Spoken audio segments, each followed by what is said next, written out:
The hunting horn is every party's favorite weapon to play alongside. This is because who doesn't love healing effects and attack power and defensive boosts and stuff like that? In this video, we will be going over 6 useful tips to ensure you're the life of the party while playing hunting horn. The first thing we will be going over is what actually makes a good hunting horn. Many weapons simply use their raw stats such as their attack, their affinity, maybe the elemental damage, stuff like that, to judge whether or not the weapon is very good. These stats are still useful for the hunting horn. However, the true defining feature isn't necessarily the stats, but instead it's actually the unique mechanic to hunting horns themselves, which is going to be your melody list. Each hunting horn has its own unique list of melodies that they can play, and a lot of these melodies range from beneficial effects such as attack up large, or you might get some beneficial effects like earplugs to avoid monster roars, stuff like that. So for this first tip, don't necessarily use your stats to judge what a good hunting horn is. Look for the list of songs that the actual hunting horn has that's catering towards the playstyle you're trying to accomplish. Speaking of your songs, the second tip on this list is that your different melodies remain in effect even when you swap between a different horn. With wilds, we are now allowed 2 different weapons per hunt. So if you carry 2 different horns with you, you can play the songs from your second horn, and the songs will persist even when you're using your primary horn. Just as a quick demonstration, this current hunting horn that I have has 0% affinity. My secondary horn has a melody to increase my affinity. So if I take a moment to play this melody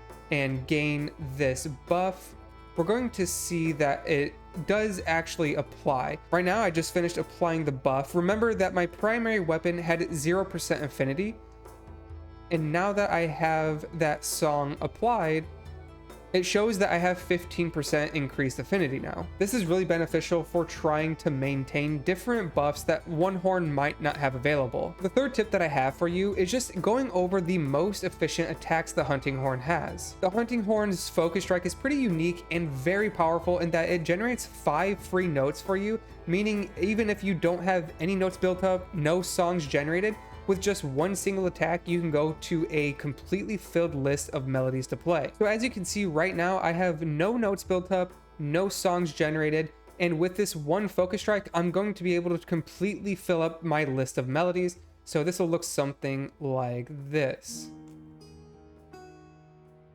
So just like that, I have a full list of melodies that I can play, going right into a performance for bigger burst damage. Similarly, the next most efficient ability to use is brand new to wilds, and this is your echo bubble. Every hunting horn has an echo bubble, and these allow you to generate 3 different notes. So once again, just a quick demonstration. I currently do not have my resounding melody. I need 3 notes to complete this song, and if I do my echo bubble and do my second note into double third notes, you'll see that I'm able to generate that melody. So this looks something like this. Well, I messed it up, but you get the point. And then continuing on with this theme of efficiency, the most effective attack that you can use is your overhead smash. This is input while you're holding forward plus your third note, so triangle plus circle in my case, and that looks like this. This doesn't generate just a single note, it actually allows you to generate 1 additional note alongside that. So just as an example, if you look in the top left while I'm performing this attack, you'll see that it generates a third note, but I'm also going to input a first note alongside that.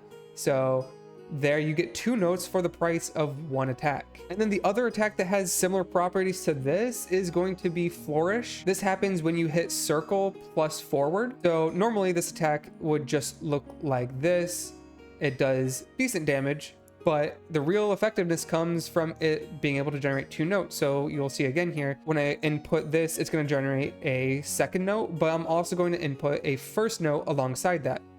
So you get something like that. Mastering those double inputs is going to make it so much more efficient to generating songs. The final efficiency attack is going to be what's called your hilt stab. This is input with either one of your 3 attack notes whenever you're in the middle of a combo and holding back.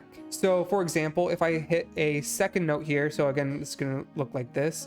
If I hit my second note and hold back and then hit my first note, you're going to notice that my first note comes out very quickly. So this looks like that.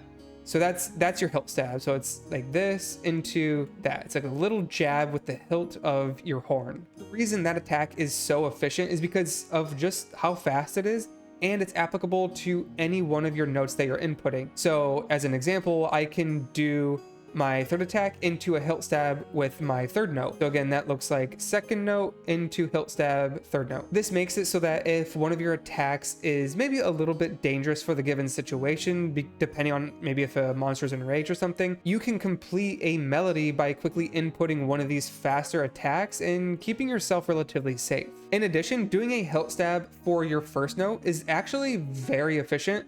This is a little bit of a DPS gain if you do something like this with your hilt stab first note instead of doing something like this.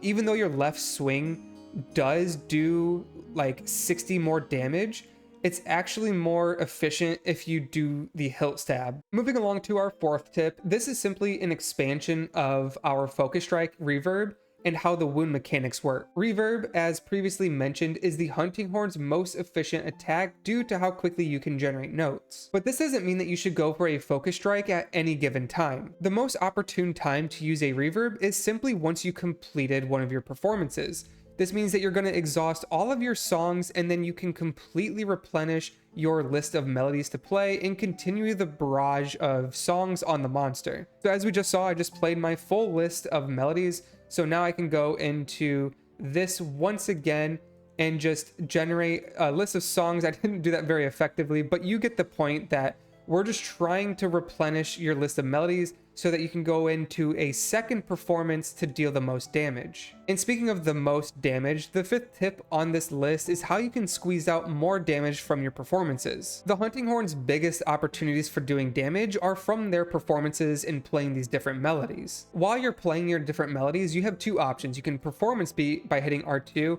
and that just kind of continues the performance with a little bop.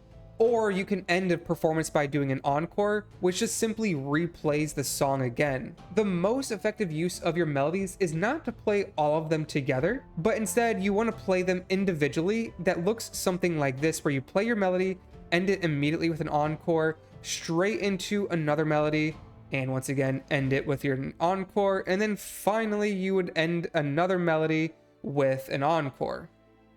This is because the encore's motion value, or the damage scaling of that attack, is very, very high, and so you want to try to get as many encores in your performances as possible. So this means even if you have a full list of songs queued up, don't be afraid to end one of these performances early by playing an encore. My final tip for you are a few skills you should be going after to make the hunting horn a better experience for you. I think the most important skills to go after, especially while you're learning the hunting horn, is to either go for evade extender or evade window. The hunting horn is one of the few weapons without any real defensive options, so modifying your dodge roll is the way to go. I think evade extender is a little bit easier to use, but evade window also scales with some attack power buffs like Adrenaline Rush. Horn Maestro is a skill that's unique to hunting horns. This skill extends the duration of melody effects by, I believe, 50%. It also increases the effectiveness of your heals. Now, I don't believe that this skill is necessarily mandatory, but it is definitely a nice quality of life skill that makes it so you don't really have to reapply your utility melodies very frequently. As far as damaging skills go, attack boost is going to offer the most consistent damage output,